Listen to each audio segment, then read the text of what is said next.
Sonho de Dom Bosco, parte 2. Observei e vi que bem poucos padres e clérigos se misturavam com os jovens e bem menos ainda eram os que tomavam parte em seus divertimentos. Os superiores já não eram a alma do recreio. A maior parte deles passeava conversando entre si, sem negar o que faziam os alunos. Outros olhavam o recreio sem se preocuparem absolutamente com os jovens. Outros vigiavam, mas tão de longe que não poderiam perceber se os jovens cometiam alguma falta. Um ou outro avisava, mas em atitude ameaçadora e bem de raro. Ainda havia um ou outro salesiano que gostaria de se intrometer-se no meio dos jovens. Vi, porém, que estes procuravam propositalmente afastar-se dos professores e superiores. Então meu amigo continuou. Nos velhos tempos do oratório, o senhor não estava sempre no meio dos jovens, especialmente na hora do recreio? Lembra aqueles belos anos? Era um santo alvoroço.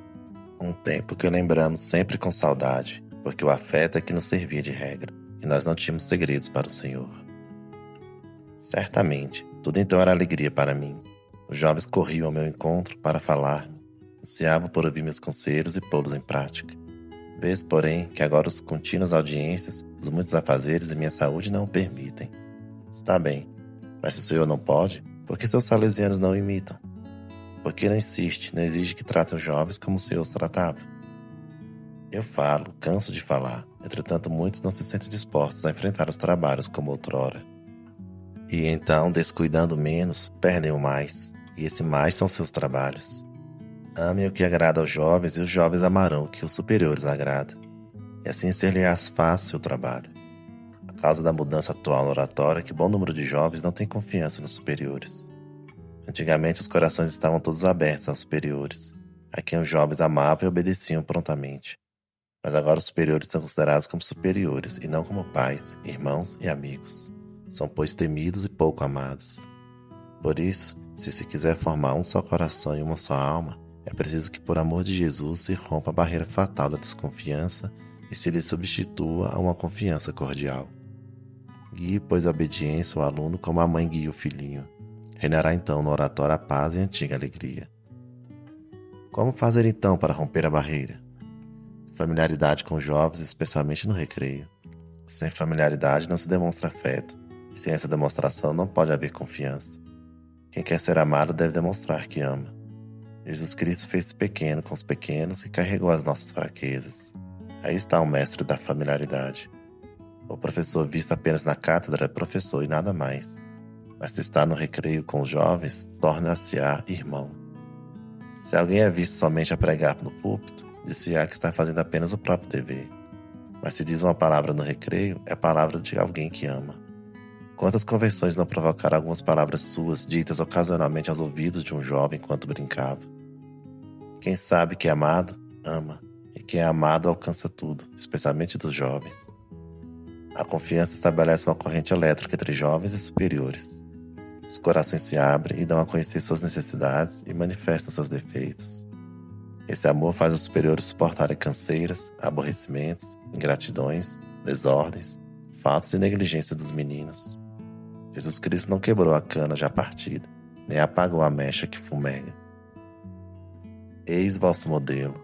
Então não se verá ninguém mais trabalhar apenas por vanglória, punir somente para satisfazer o amor próprio ofendido, retirar-se do campo da vigilância tão somente por ciúme de temida preponderância alheia, murmurar dos outros querendo ser amado e estimado pelos jovens, com exclusão de todos os demais superiores, ganhando nada mais que desprezo e falsas manifestações de carinho, deixar-se roubar o coração por uma criatura e, para fazer-lhe corte, descuidar dos outros meninos, por amor da própria comodidade julgar de somenos importância o dever importantíssimo da vigilância, por vão respeito humano deixar de advertir quem deve ser advertido. Se houvesse verdadeiro amor, não se haverá de procurar senão a glória de Deus e a salvação das almas. Se vier a definhar, então é que as coisas já não vão bem. Porque se quer substituir a caridade à frieza de um regulamento? Porque se afastam os superiores da maneira de educar que Dom Bosco ensinou? Porque ao sistema de prevenir com vigilância amorosamente as desordens, se vai substituindo pouco a pouco o sistema, menos pesado e mais cômodo para quem manda, de por leis que se mantêm com castigos, acendem ódios e geram desgostos, se não se cuida de fazer a observar, geram desprezo aos superiores e causam gravíssimas desordens? É o que acontece necessariamente se faltar a familiaridade. Se quiser, pois, que o oratório volte à antiga felicidade, reponha-se em vigor o antigo sistema. O superior seja tudo para todos, sempre disposto a ouvir qualquer dúvida ou queixa dos jovens. Todos olhos para vigiar paternalmente a conduta. Todo coração para procurar o bem espiritual e temporal dos que a providência lhe confiou. Então já não haverá corações fechados e não se alastrarão mais certos segredinhos que acabam matando. Somente em caso de moralidades superiores sejam inexoráveis. É melhor correr perigo de expulsar da casa o inocente que conservar o escandaloso. Os assistentes consideram gravíssimo o dever de consciência relatar aos superiores tudo o que souberem se de algum modo ofende a Deus. Então indaguei: qual o meio mais indicado para que reine essa familiaridade, esse amor e essa confiança? A observância exata das regras da casa. E nada mais? O melhor prato de um jantar é o bom humor. Enquanto meu antigo aluno acabava de falar e eu continuava a observar com vivo desprazer o recreio, pouco a pouco senti-me abatido por grande canseira, que ia crescendo cada vez mais. E chegou a tal ponto que, não podendo mais resistir, estremeci e acordei. Encontrei-me de pé junto à cama. As pernas estavam tão inchadas e me doíam tanto que não podia ficar de pé. A hora já ia muito adiantada, de modo que me deitei resolvido a escrever essas linhas a meus filhos. Desejo não ter sonhos assim, porque me cansam demais. No dia seguinte senti-me todo moído e não vi a hora de descansar na próxima noite. Eis, porém, que apenas me deitei, o sonho recomeçou. Reaparece o pátio, os jovens que atualmente estão no oratório e o mesmo aluno do oratório. Comecei a interrogá-lo. Comunicarei aos salesianos o que me dissestes. Mas o que eu devo dizer aos jovens do oratório? Respondeu-me: que reconheçam quantos superiores, mestres e assistentes trabalham e estudam por amor deles, pois se não fosse pelo bem deles, não se haviam de sujeitar a tantos sacrifícios. Que se lembre ser a humildade a fonte de toda tranquilidade. Que saibam suportar os defeitos dos outros, porque a perfeição não é deste mundo, é somente do paraíso. Que deixe de murmurar, porque as murmurações esfriam os corações.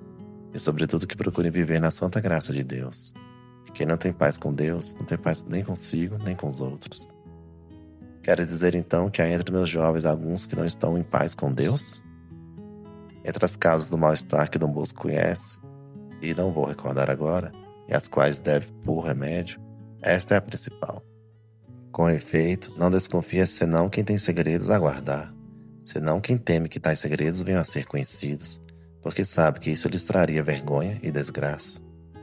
Ao mesmo tempo, se o coração não está em paz com Deus, fica angustiado, irrequieto, rebelde à obediência, irrita-se por um nada, parece-lhe que tudo vai mal, e por não ter amor, julga que os superiores não o amam. Entretanto, meu caro, não vês tanto quanto a frequência de confissões e comunhões há no oratório? É verdade que é grande a frequência das confissões, mas o que falta radicalmente em muitos meninos que se confessam é a firmeza nos propósitos. Confessa-se, mas sempre das mesmas faltas, das mesmas ocasiões próximas, dos mesmos maus hábitos, das mesmas desobediências, das mesmas transgressões dos deveres. E vai-se assim para a frente meses e meses, e também por vários anos, e alguns chegam assim até o fim do curso secundário. São confissões que pouco ou nada valem, consequentemente não trazem a paz. Se o menino fosse chamado nesse estado ao tribunal de Deus, que desgraça não seria? E há muitos assim no oratório? Poucos em comparação com o grande número de jovens que se encontram na casa. Veja, e ele apontava. Olhei e vi os tais jovens um por um. Desses poucos, porém, vi coisas que me amarguraram profundamente o coração. Não quero pô-los no papel, mas quando voltar quero contar a cada um dos interessados. Aqui apenas vos direi que é tempo de rezar e de tomar firmes resoluções. Tomar propósitos não com palavras, mas com fatos. Perguntei por fim ao meu amigo: não tens mais nada a dizer? Pregue a todos, grandes e pequenos, que se lembre sempre de Maria, Nossa Senhora Auxiliadora, que ela os reuniu aqui para tirá-los dos perigos do mundo, para que se amassem como irmãos, e para que dessem glória a Deus e a ela, com o bom procedimento. Que é Nossa Senhora que lhes providencia pão e meios para estudar mediante graças e portentos. Lembre-se de que estão na vigília da festa de sua Mãe Santíssima, e com sua ajuda deve cair a barreira da desconfiança que o demônio soube erguer entre jovens e superiores, e da qual se aproveita para a ruína de certas almas. E conseguiremos destruir essa barreira? Sim, certamente, contanto que grandes e pequenos estejam dispostos a sofrer alguma pequena mortificação por amor de Maria e põe em prática o que eu disse. Entremente, eu continuava a olhar meus jovenzinhos. Ante o espetáculo dos que iam caminhar para a eterna perdição, senti tamanho aperto no coração que acordei. Muitas coisas importantíssimas que eu vi gostaria de contar-vos, mas o tempo e as conveniências não permitem. Vou concluir. Sabeis o que deseja de vós este pobre velho que gastou toda a vida por seus caros jovens? Nada mais do que, feitas as devidas proporções, retorne os dias felizes do oratório primitivo. Os dias do afeto e da confiança cristã entre jovens e superiores.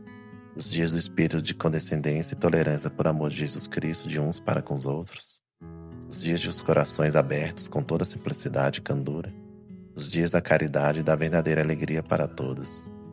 Tenho necessidade de que me consoleis, dando-me a esperança e a promessa de que fareis tudo o que desejo para o bem de vossas almas.